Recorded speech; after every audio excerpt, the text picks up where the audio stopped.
So, you guys hear me at home? Yes. Okay. I'm not at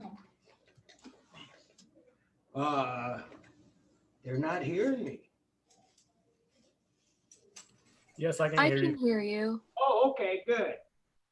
Thank you. Well, we'll continue on with chapter 10 today. And I think it's a pretty important chapter. And I wanted to point something out just to start with, just to begin with. On Monday, I talked to you guys about power structures and belief systems and stuff like that, and how that should be at least addressed in your group presentations. It's right there on the prompt. You remember me talking about it. And so look at this chapter, the Islamic world. That's a belief system. Much of what we will see in this chapter was done in accordance with Islamic law and the Islamic belief system.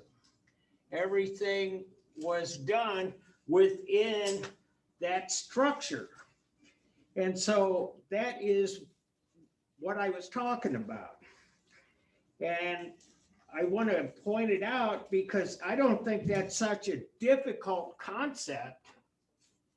It's not a difficult concept at all, but all you really need to know is what we're talking about here.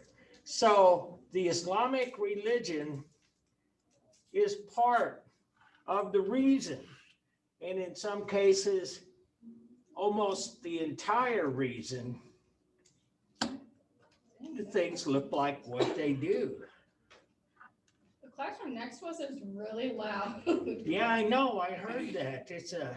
Are they usually there? Because I don't think I've heard them before. I haven't either.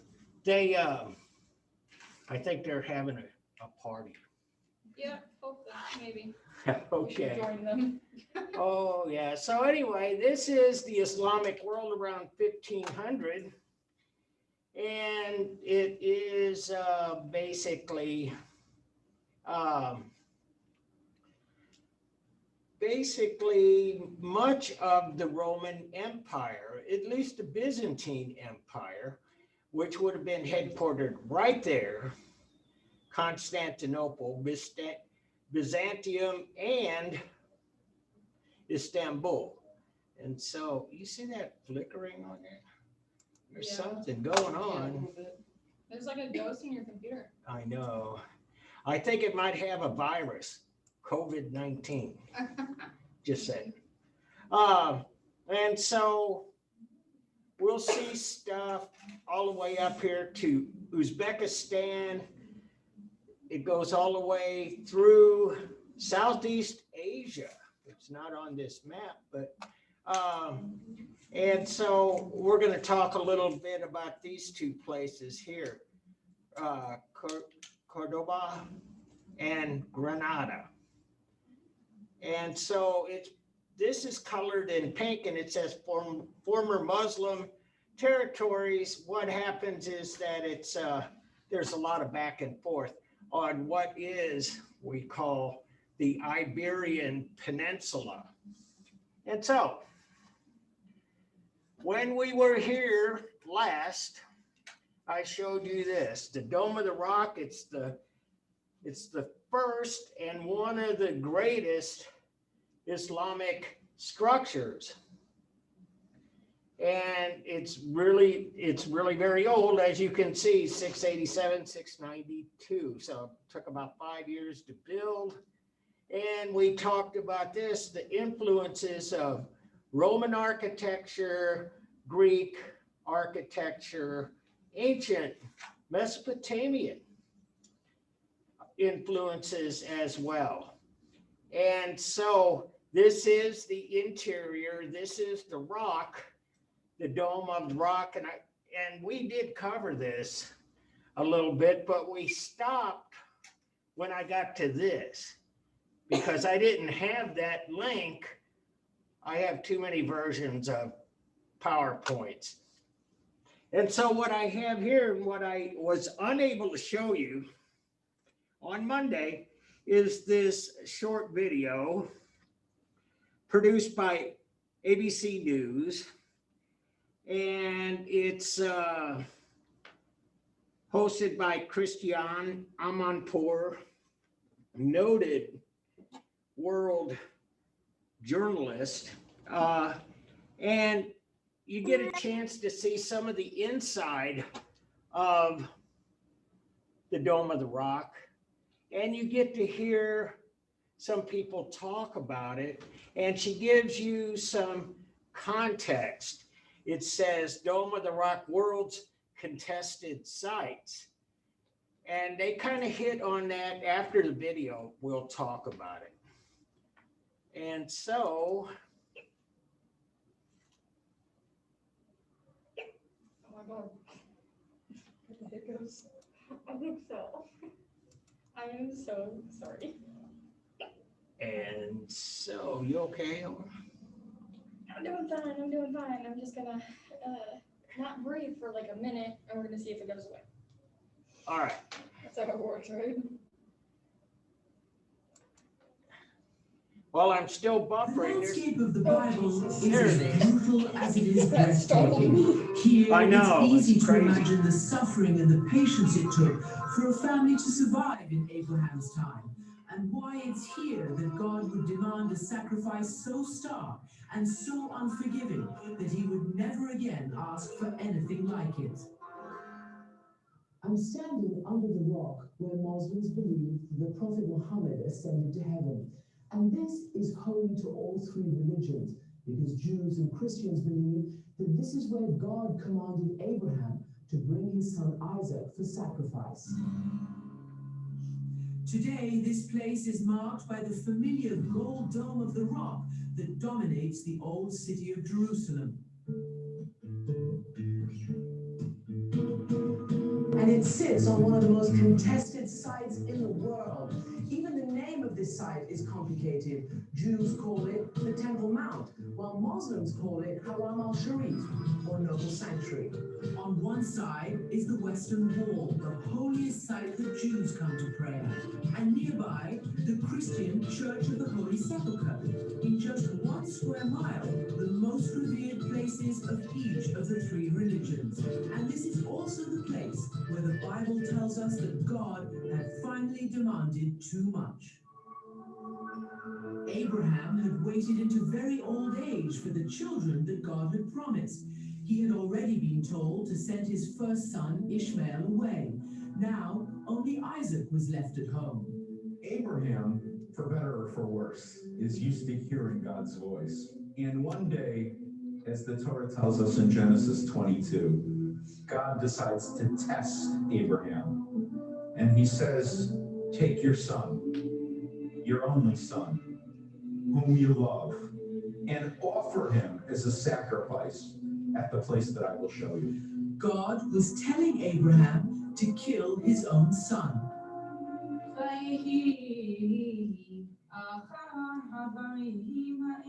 You would think that that story is so barbaric that it would have died out over time. Instead, Jews read it in their holiest week of the year on Rosh Hashanah. Christians read it, the same story, in their holiest week of the year in Easter. Muslims read it, the same story, in their holiest week of the year. To this day, the story is commemorated by Muslims all over the world on a holiday called Eid al-Adha. The Hassan family are American Muslims living in New Jersey. One son, Yusef, is about the same age Abraham's son would have been. And he's trying to imagine how he would have felt. He was probably extremely scared at what was going to happen, and he was very worried for his dad because he knew his dad was going through a long trouble just getting over the fact that he had to kill his own son. But I'm sure he understood that it coming from a higher power. For Jews and Christians too, the story of what happened next is the same. Abraham's faith was absolute. He didn't argue with God. He tied up his son and laid him on the rock, and then he drew his knife. And as the story goes, Abraham literally lifts the knife before God says, Abraham, Abraham, you don't have to do this. So the son was spared, and a lamb appeared to take his place. One of the abiding lessons we're meant to learn from Genesis is obedience to God. That if you are obedient, then in the end you are rewarded. Muslims believe Ishmael, not Isaac, was the son Abraham was called upon to sacrifice, but the essence of the story is the same across the three religions. Is it heartbreaking to think that this patriarch, this person who we believe is the father of our religion, was this close to committing murder, killing his son? I don't know if it's heartbreaking or not, but I know that it's eye-opening and that it's important because Abraham introduces the idea you can kill in the name of God. And I think it's important for everybody to understand that this idea is embedded in these biblical stories. This is not all, kumbaya and can we all live in peace and say, oh, you like butterflies and love your children and therefore we can all get along. And yet the story is not an endorsement of killing in the name of God. So it's a test. God is testing him. He doesn't really intend for him to kill his son. At a time when offering human sacrifice was common, this story was a call to end that barbaric practice.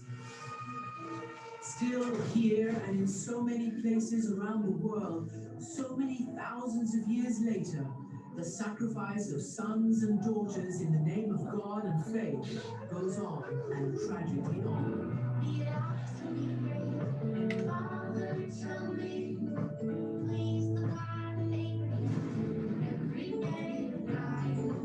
God may have been demanding total submission, but he also decided in the end that a human life has more value than blind obedience. And in the end, of course, Ishmael lives, Isaac lives. And taking this journey with my own son Darius brought these stories to life in the most profound and visceral way. It was a reminder of how personal the stories of our ancient religious texts can feel and why they remain so powerful even to this day.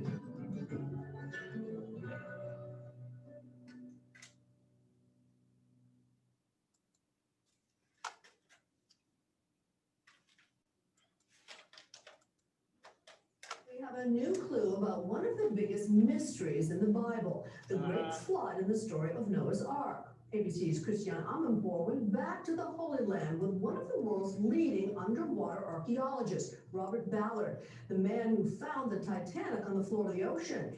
And he says there is scientific proof that the great flood... Sorry about this, guys.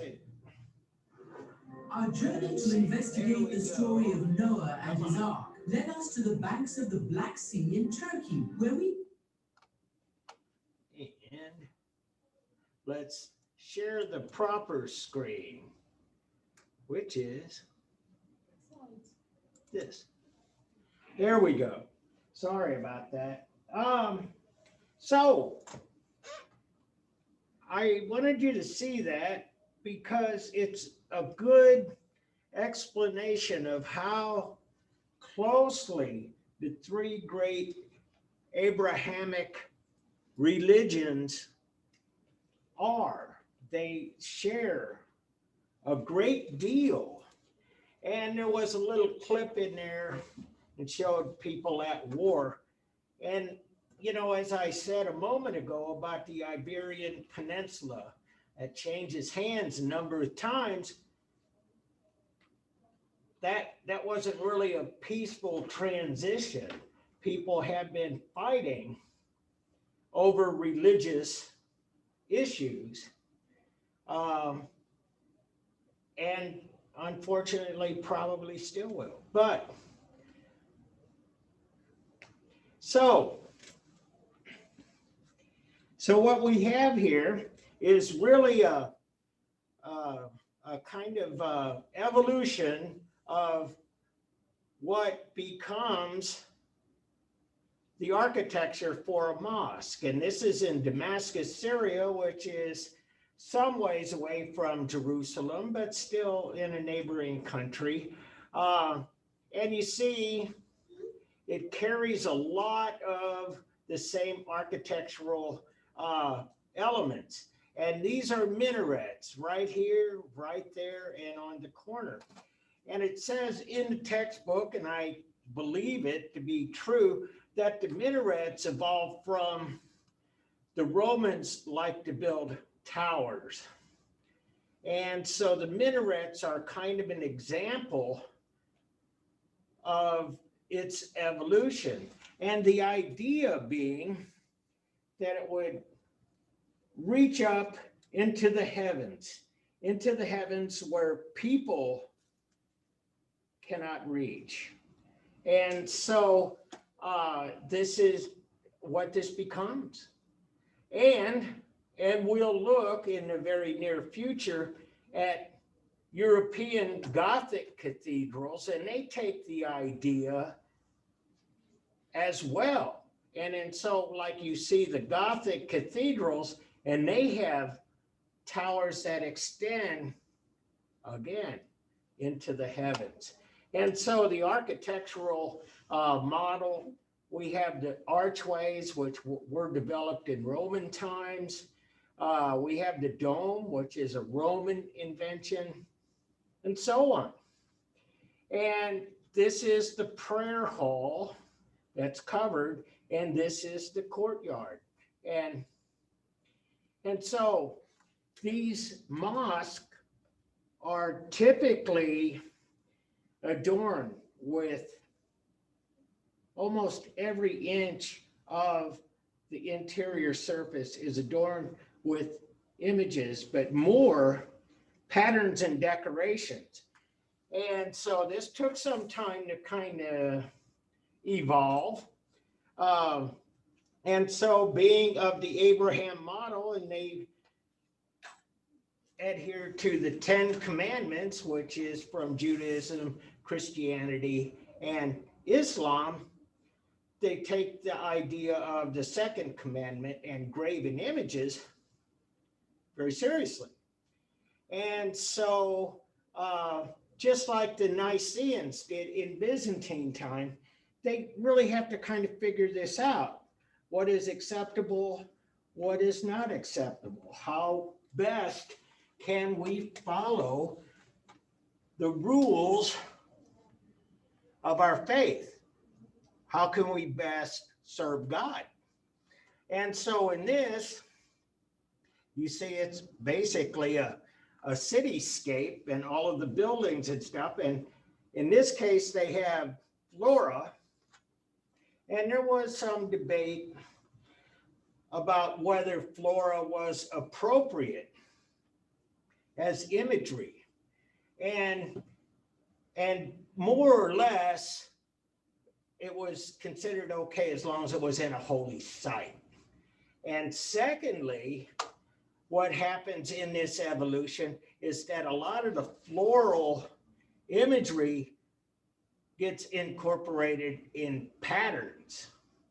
And so exquisite artwork all over the surface of the walls and archways and so on. And so this is the Umayyad Palace, and here's an example. You see where this is at? It's in Berlin. It's like a lot of things. We saw this from Mesopotamia. We see this continue, and that is that these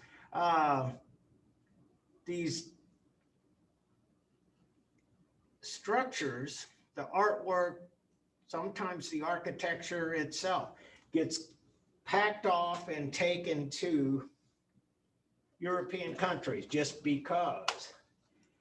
But formally, and this is formal analysis, I want to point this out, and it's a frieze of the south facade. And Basically, this is part of the wall. And what we have here is, in formal analysis terms, we have a combination of geometric patterning and floral motif.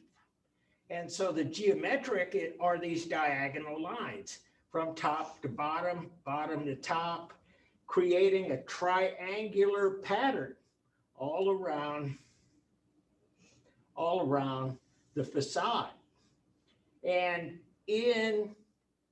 on this, we have these elements here, and they are really kind of a stylized floral pattern. And so they kind of resemble flowers, but you wouldn't be able to take a look at this and say, in botanical terms, this is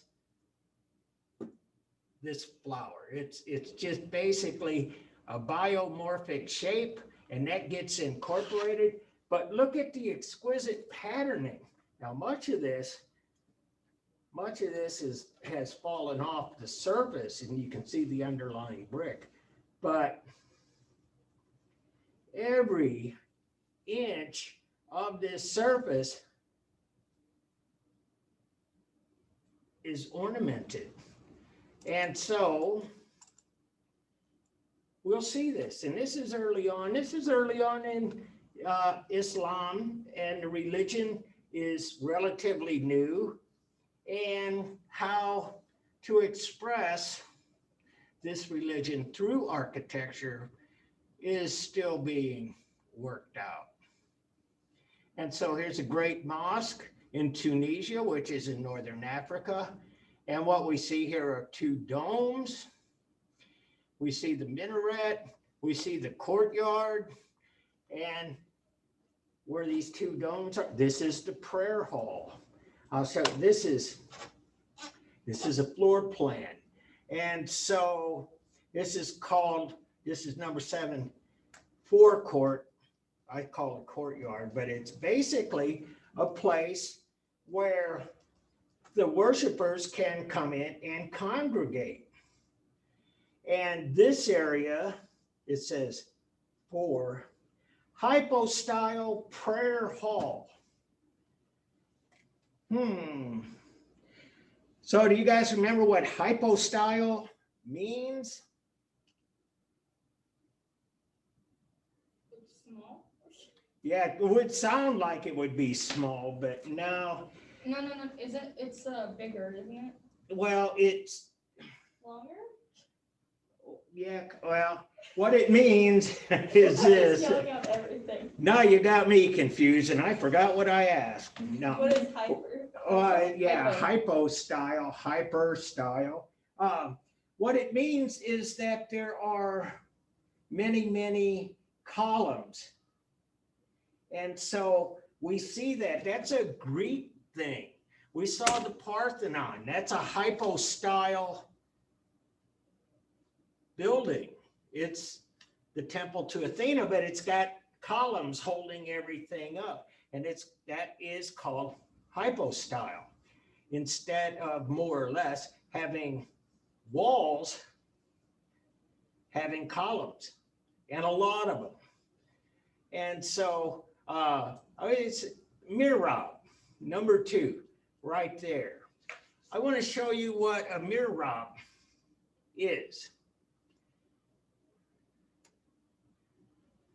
And there it is, mihrab.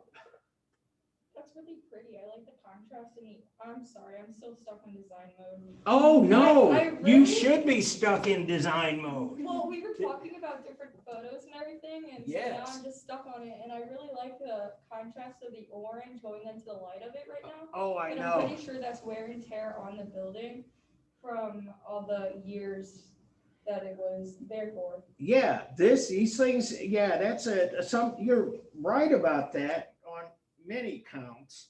But one of them is you have to take into account that like this is 700 years old. And even under the best conditions, time and weather do take their toll. But this is, what this mihrab is, it's been kind of debated how that evolved, but it is very similar to what you find in the Byzantine Christian architecture, where you have this cutout that would be called a nave. And it's supported by an archway, but in the Christian tradition, there would be a statue there in the wall. It would be a Joseph or a Mary or a saint. And in the Muslim tradition, they don't do that. And so this is a place that would be used the same way, and you would actually pray here, just like if it were in a Christian cathedral, but the religion is different. And so we don't have the statue, we don't have the iconography. And so Islam spreads all over North Africa, into Southern Europe, into South Asia. It catches on. And one of the things I want to say at this point is that the Islamic world, on the whole, was much more advanced than what we see happening in Europe at the time. And the reason I say that is that after the fall of Rome, we see Justinian the Great reconquer parts of the former Roman Empire, but that did not last. That was the last hurrah for the Roman Empire, as it were.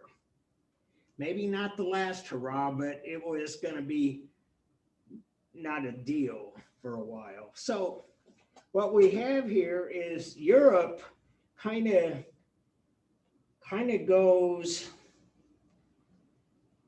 south.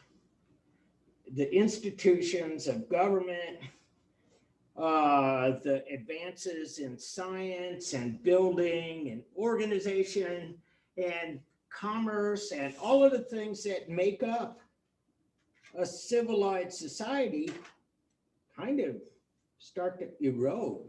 They actually start to fall apart. And how many of you have seen the movie Braveheart? Anybody? Definitely, I have not. Oh, well, it's about William Wallace, and he's a Scotsman, and he is fighting for independence from England. And like, how should I say this? We call the British Isles Great Britain today, GB, Great Britain. But the Romans called it Britannia, and make a long story short, the Romans took over the southern part, which is now England, and they built a wall. It was called Hadrian's Wall, and they didn't go north of that. And so the civilization, the culture north of that became known as Scotland. And so they fought. But if you ever see that film, you'll see how backwards this whole country was. It was really, it was like Mad Max or something. It was just really, it was uncivil. And so, saying that, what's happening in the Islamic world is totally the opposite. Culture flourishes in the Islamic world. And at some point, Islam spreads to the Eastern Roman Empire. And you knew that because Hagia Sophia becomes a mosque. And so anyway, bottom line is that they have the culture. They have massive libraries, they have scholars, they have scientists, mathematicians, engineers, all of the things that you need for an advanced society. And so that's why this keeps growing at a time when Europe is stalling. And so we'll talk about that next chapter. Mawiyah minaret looking southwest, the great mosque in Samarra, Iraq. And you see, this is, like I say, they're still finding their voice, if you will, in terms of architecture and in terms of how the architecture supports the religion. And so you take a look at this, and in a lot of ways, it really owes a debt to a lot of ancient architecture. We see monuments that spiral, columns, Hadrian's column, for example. And we've also seen other structures from the ancient world be stacked up like this, like a step pyramid, for example, one level to the next. And so anyway, people have kind of written about this minaret as being somewhat similar to what is recorded in the Bible about Mesopotamia and the Tower of Babel. And you see, that's exactly where this is, Mesopotamia, modern day Iraq. And so the cultures, they're developing, and here's a mausoleum. We know what that is. That's where you bury somebody. And it is like it's like a big tomb, but it's like a small mosque. And you can see, this is in Uzbekistan. I'll show you where that is. That is up here. This is part of the former Soviet Union. It's like north of Afghanistan. It's a long ways, but Islam reaches across the continent. And so I talked earlier about the Iberian Peninsula, and that is Spain and Portugal, modern day. And so I'll show you the map again on this too. You see this right here along this coast, it's northern Africa, but this is Morocco. And they called the people from Morocco Moors, Moors. And so they were Muslim, and they migrated up into the Iberian Peninsula. And so Cordoba, as you'll see in a minute, they'll pronounce it Cordoba, is right there in the southern part. We'll see something here from Granada as well. But this is where this is at, and this changes hands. I want to show you this little bit of information too. It stops abruptly, and if you can read that, maybe we should. That's the Pyrenees Mountains. It's a natural barrier between modern day Spain and modern day France. And so the Great Mosque in Cordoba, Spain, and it was built from the 8th to the 10th centuries. Well, it was built on a site that was a temple before this, and before that, it was a Roman temple. It was a temple to the god Janus from Roman times.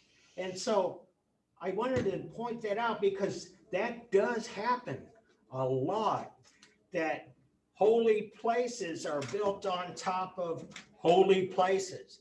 It just is. It happens all the time. But this is massive. And it was, here it is. This is the prayer hall, the Mezquita of the Great Mosque in Cordoba.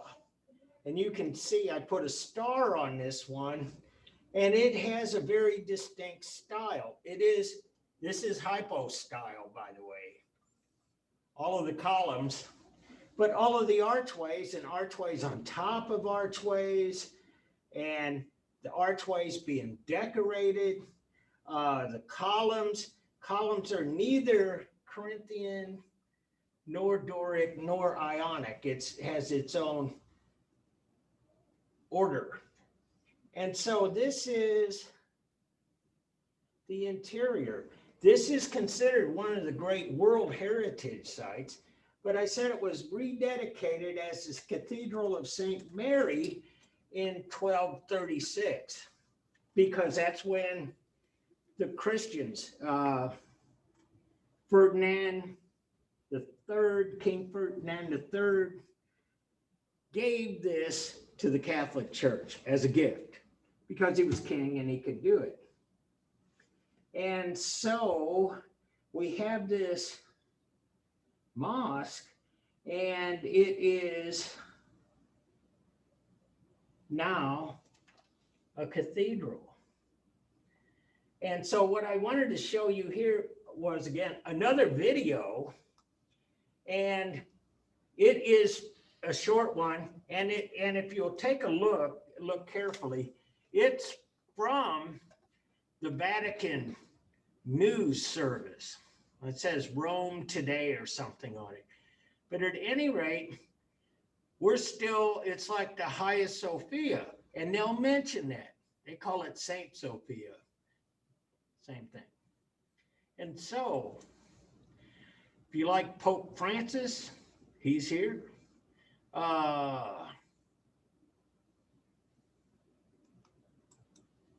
on. Now, what the heck?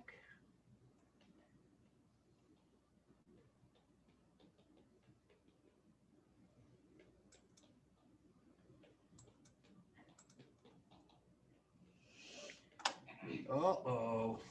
Did I goof up?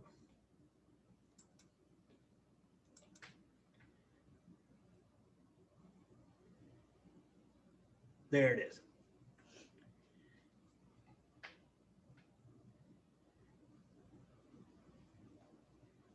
Buffering. The situation in Yemen is becoming worse by the second. With COVID-19 spreading fast, the need already so great, the consequences for the people in Yemen are dire.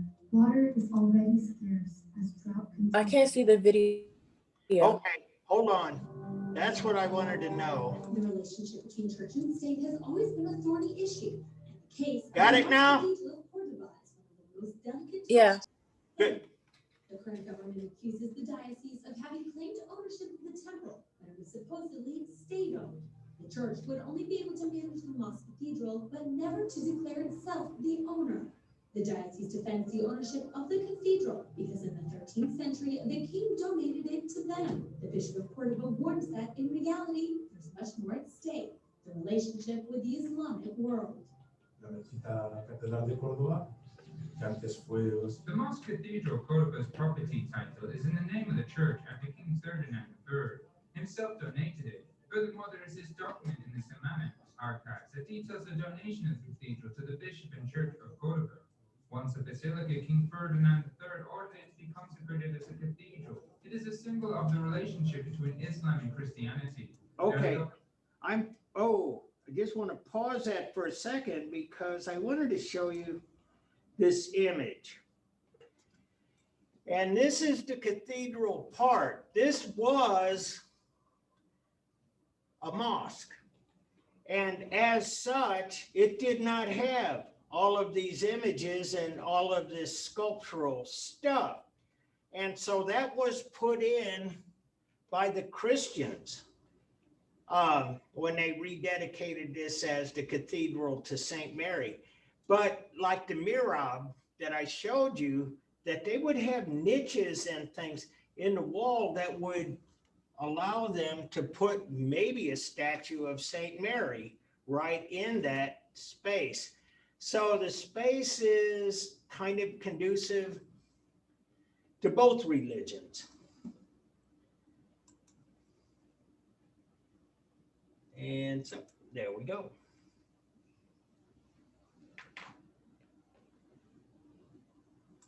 The Lexus ES. Oh, man. Now available with all-wheel drive. There is one unbelievably amazing sight in Cordoba that makes the trip more than worthwhile all by itself.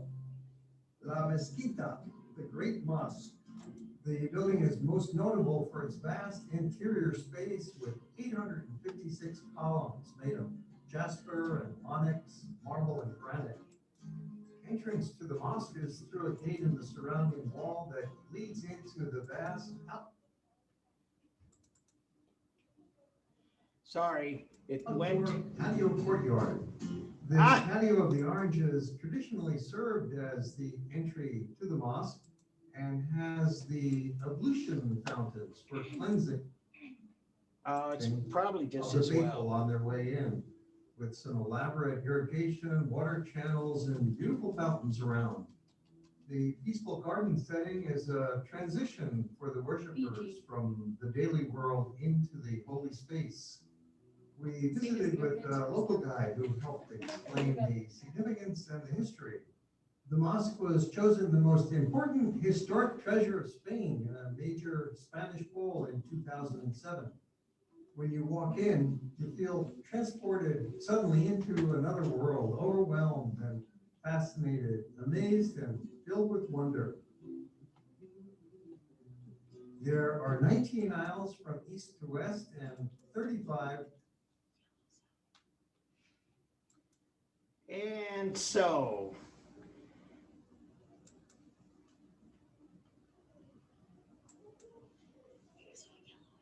there it is. That's what we wanted to show you. And I'll get back to the right video. It's jumping all around. Sorry about that.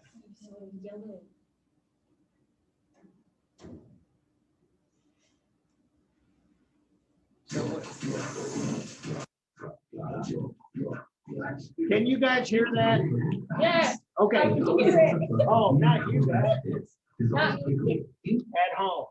Oh. The relationship between church and state has always been a thorny issue.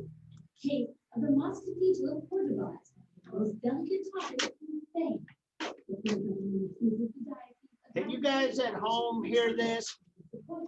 Yeah, but we can't see the video. But never to declare itself the owner. The diocese defends the ownership of the cathedral because in the 13th century, the king donated it to them. The Bishop of Cordoba warns that in reality, it's much more at stake, the relationship with the Islamic world. The Mosque Cathedral Cordoba's property title is in the name of the church after King Ferdinand III himself donated it. Furthermore, there is this document in the Islamic Art that details the donation of the cathedral to the Bishop and Church of Cordoba. Once the basilica, King Ferdinand III ordered it to be consecrated as a cathedral. It is a symbol of the relationship between Islam and Christianity. There are those who are interested in making it not only a symbol of that relationship, but also a symbol of conflict. The Mosque Cathedral of Cordoba has a complex history. It began as a Christian basilica to the arrival of Muslims in Spain in the 8th century. The mosque was built over it. With the passing of the centuries, it was extended until it reached its maximum splendor, with Al-Mansur in the 10th century. At that time, it was only surpassed by Mecca. In the 13th century, Ferdinand III reconquered the city and donated a majestic building to the church, who erected it again as a Christian temple. Now Muslim groups demand a shared prayer so that both Christians and Muslims can use the temple. However, the Bishop of Cordoba is not convinced that's the right solution. He recalls that there are Catholic temples in the Muslim world that are in a very different situation. The same Cordoba situation occurs only in Santa Sofia, that a precious basilica is now a museum and has once been and can become again a mosque. Or in Famagusta in Cyprus, also a great Gothic cathedral, has been converted into a mosque by facts of history and conquest. Controversies such as the Mosque Cathedral of Cordoba can upset the relationship between Christianity and Islam. which it has undergone certain improvements. Much of this is thanks to meetings such as that of Pope Francis and the Imam of Al-Azhar, the historic Muslim university where future Sunni imams are formed. Hopefully, Pope Francis's trip to Morocco in March 2019 can continue to foster a cordial atmosphere.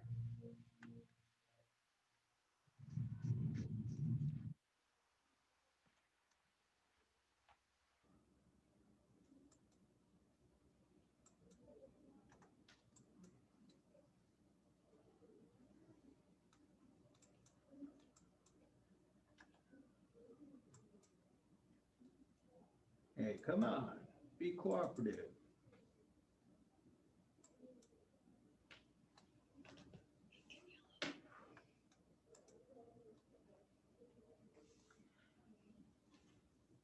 And so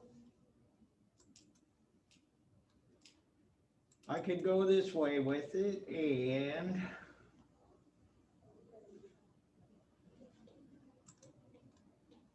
there we go. So, sorry about the confusion. This computer's been kind of acting funny all evening. It had flickering lights and stuff. Anyway, can you hear me? Yeah. Okay, good. Well, here is, and as we discussed earlier, the idea of patterning, decoration, and no particular imagery that represents people, animals, or even sometimes even flora. And so I pointed this out earlier today. Do you see where my cursor is? I'll show you this. We'll zoom in. Do you see those little swastikas going on here? Yeah. Yeah, that's an interesting design. And it is a design that is ancient, long before Islam. We see that swastika. We see it in South Asia. It is a staple of Buddhist iconography and symbols. We see it, by the way, emerge in places like the Southwest Native American culture.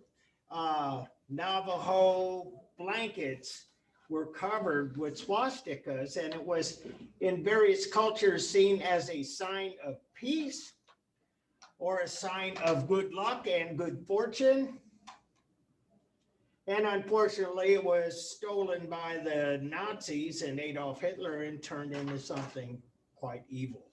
But here is that great mosque. The interior, check this out. This is exquisite.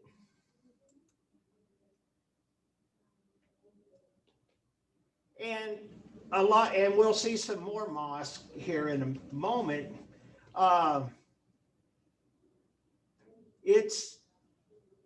And what we see up here is Arabic writing, which is most likely words from the Quran. This is the dome in front of the mihrab. Great mosque, Cordoba. And so the Friday Mosque in Isfahan, I can't say it, in Iran. And this is 11th century to 17th century. So this is, in a lot of ways, much, much more recent. And here's that mihrab I was showing you. This is from the prayer hall in the Friday Mosque. And the interior, worse for the wear. And this is a fragment from a textile in Uzbekistan. And again, like I say, lots of patterning, but Uzbekistan had taken a little bit different approach about flora, animals. But here we go. Cordoba, Spain. Just a few minutes ago, I was talking to you about how advanced the Islamic culture was. And this is in the 10th century. And check this out. This is a pyxis, which means that it's a cylindrical container with a dome top. And you can see here's the hinge, and this thing flips up.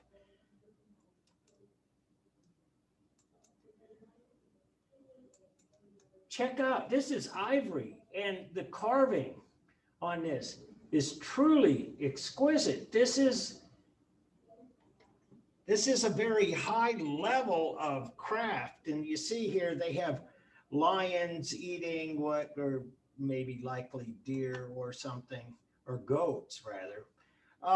And we have people, we have eagles, we have some other kind of birds here, but look at that.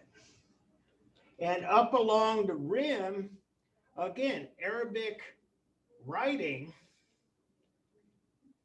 And we talked about this earlier too, that the Arabic writing in itself is beautiful. The language, the letters, the script that we use today is based on the Greco-Roman model.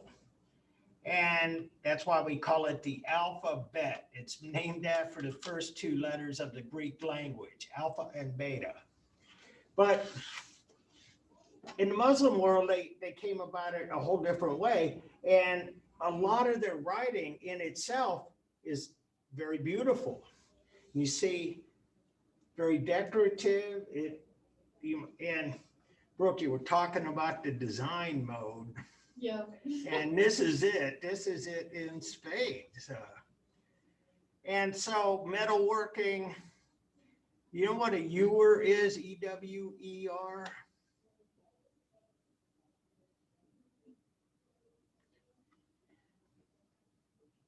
How about this?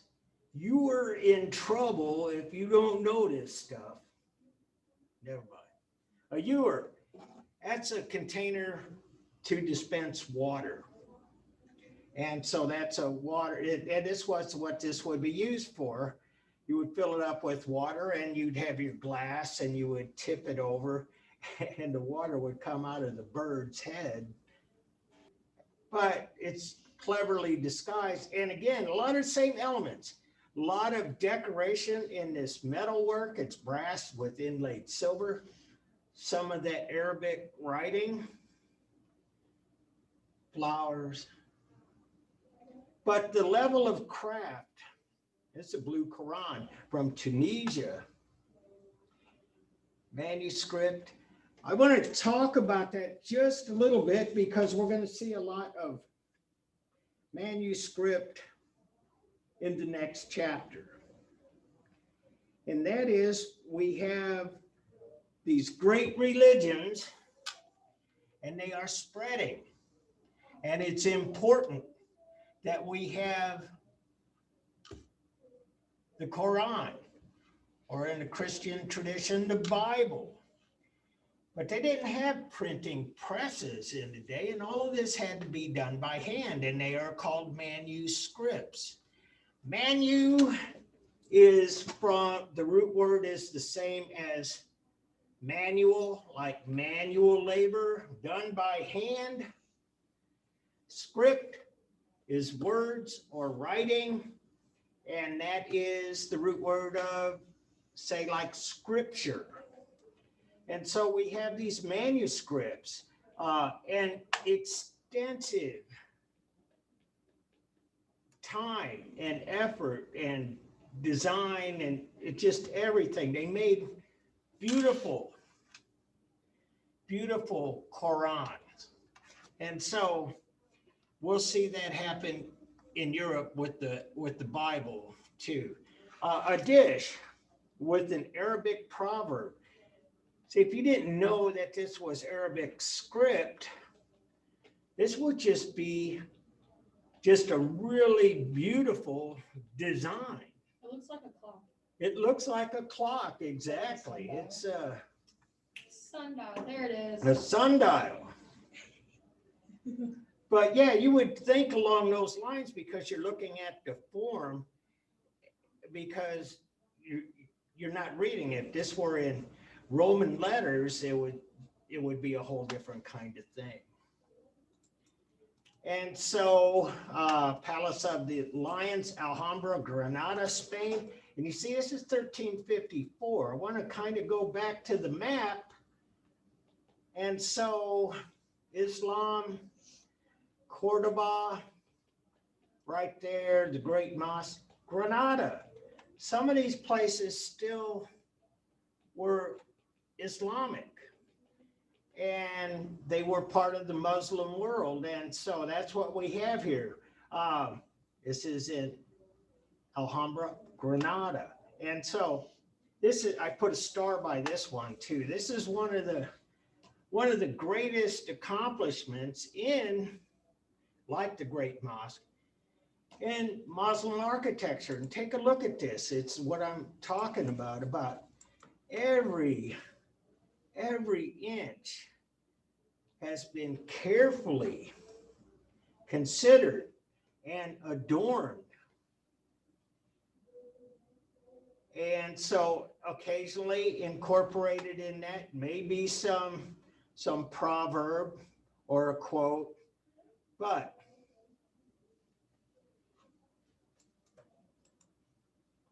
and it's called the Palace of the Lions, and that is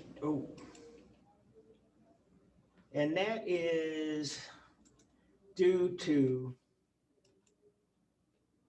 this, which is the fountain in the middle of the courtyard, and you see the lions, sculpted lions guarding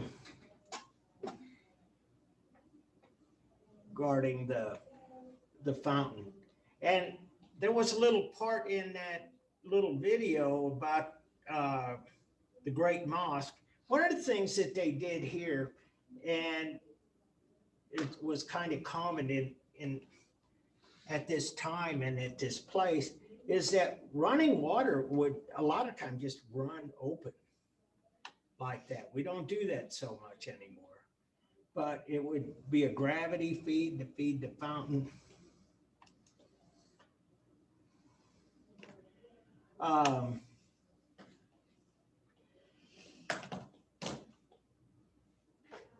mosque, Cairo, 1356. And by this time, it has its own language. You would see this and know that it is a mosque, the dome, the minaret, the archways, the everything. And an illuminated manuscript, again, ink, paint, gold on paper. And this is the architect, Sinan, and it's the Mosque of Selim II. And this is in Turkey. And I just wanted you to see this. That's why I put a star by it, because I like it too. It's beautiful. It reminds me of the Cinderella Castle just a little bit. It does. Oh yeah. Yeah, no, it's a beautiful building, and it kind of resembles the Hagia Sophia in a lot of ways, but this was built expressly as a mosque, not a mosque converted from a cathedral. And so, again, just exquisite. And this is the mihrab, that niche for prayer. And as I say, these things develop, and these are minarets with the tile mosaics on the outside too. And so tile work, formerly the Shah Mosque. This is a little more closer to the present, 17th century. And so what I wanted to end on here is that what happens is, like I was saying about the Islamic world at the time, they had the arts, they had the sciences, they had the mathematicians and philosophers and poets, and so they had these wonderful craftspeople. I showed you some examples back here like this. And by the 13th, 14th centuries, 16th century, what we have is that those design principles that grow out of Islam are used in making a lot of things. And this is what you would call, it's a carpet from the funerary mosque in Iran. Iran was known as Persia. It was a great Mesopotamian empire, and you would call this a Persian rug. And what we find is that there's beginning, in these centuries, trade routes open up and trading between the European countries, and especially with Italy, because Italy is on the Mediterranean. They have ports, they're good capitalists. And so all of these things, the people in the Islamic world actually start making things to sell to the Christians. And sometimes they end up being, and I'm going to show you this last one, something that would actually celebrate European culture. And this is the baptistry of St. Louis. And this is a basin. It's where you would baptize a child, but it's from Egypt. And this guy here, St. Louis, he was a crusader, Louis IX. And it's the same St. Louis that our fair city is named after. And you see, yeah, I love it too. I just, when you start talking design and you start thinking about what goes in. There's a lot going on in it, but it makes sense. It does. It looks like a watering bowl for some reason, like something to drink out of it. Don't know why. Fully agreed. And so that's kind of where I'll leave you for today. Oh, and there's a canteen. Same idea. This is a canteen with episodes from the life of Christ. And I like it. Oh, I know. This is all just beautiful. This, I'm sure, is the nativity scene. And there's Christ the child. And what we have is somebody bearing gifts. I don't know. Anyway, done for the Christians. And so it's a time when there was harmony and peace between all of the various religions. And so I'll let you go. It's time to go. It's time for bed. Good night. Yeah, good night. I love it. All right. Any questions? Thank you. Got it. Okay. Well, good night, everyone. Stop recording.